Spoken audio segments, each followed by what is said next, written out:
अस्सलाम वालेकुम दोस्तों, कैसे हो? मुझे उम्मीद है कि आप सब सही हो गए। आज जो हम बात करने वाले हैं काफ़ी ज़्यादा इंपॉर्टेंट जानकारी देने वाले हैं और ये आपके लिए ज़रूरी इसलिए है क्योंकि अगर आप छुट्टी आए हैं या सऊदी में रहते हैं या फिर किसी भी तरीके से जाने की सोच रहे हैं सऊदी से छुट्टी या फिर फ़ाइनल एग्ज़िट, तो आपके लिए ज़रूरी है क्योंकि एक ही खबर के बारे में बात करेंगे लेकिन इन्फॉर्मेशन आपके लिए बहुत ज़्यादा ज़रूरी है क्योंकि बहुत सारे लोग गलती करते हैं और उसका नतीजा क्या मिलता है, फिर वो कभी भी सऊदी अरब के अंदर वापस नहीं आ सकते, ये वो गलती कर देते हैं। तो सबसे पहले हम बात कर लेते हैं, चैनल को पहली बार देख रहे हैं सब्सक्राइब करें और साथ ही साथ ऑल पे ज़रूर क्लिक कर दें, आने वाले वक्त में ऐसी ही जानकारी मिले। और फेसबुक पेज पे देख रहे हैं फेसबुक पेज को भी ज़रूर फॉलो कर लें।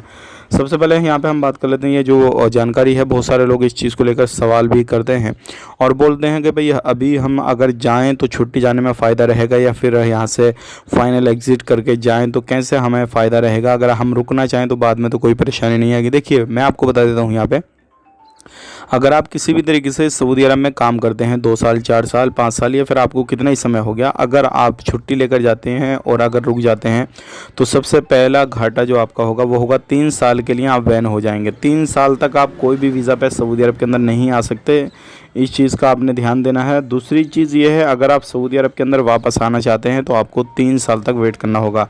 दूसरा घाटा क्या है, अगर आप छुट्टी जाते हैं उसके बाद नहीं आ पाते हैं तो दूसरा घाटा ये होगा, क्योंकि अगर आप फाइनल यहाँ से जाएंगे, फाइनल एग्ज़िट लेके जाएंगे तो जो भी कंपनी आपको बोनस देगी वो बोनस आपको नहीं मिलेगा और उसके बाद में जो है आपका पेमेंट वगैरह जो छुट्टी में लगता है वो एक्स्ट्रा लगेगा, बोनस का नुकसान होगा, इस हिसाब से आपका नुकसान ही होगा।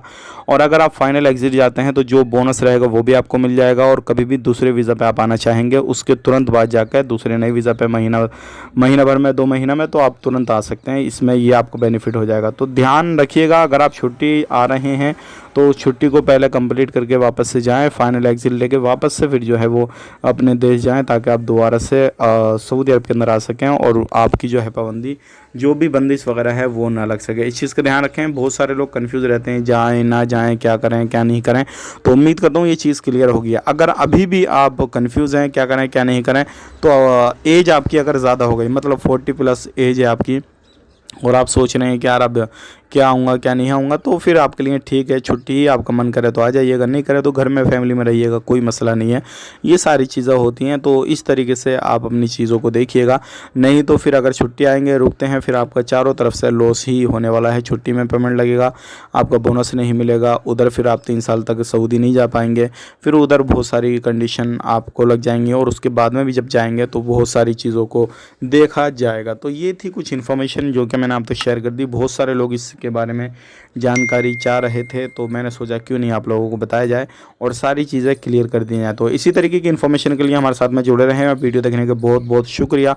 बाकी आप अपना ख्याल रखें, अपनी फैमिली वालों का ख्याल रखें। Take care, bye bye.